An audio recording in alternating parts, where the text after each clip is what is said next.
We got Sean's 5-blade Maximus chucked up here in the old moray. That's a little sketchy, but it clears. It's a lot closer than it looks in that video. It's fucking tight. But you can see that thing moving around a little bit. Props are castings. They're not exactly perfect. Anyhow, he wants to chop off about 1 inch of that diffuser per Merc Racing, so that's what we're going to do. I'm going to go run it tomorrow morning. Prop tuning with River Dave.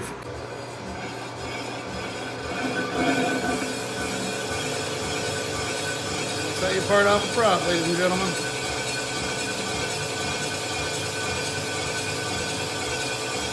Drama free.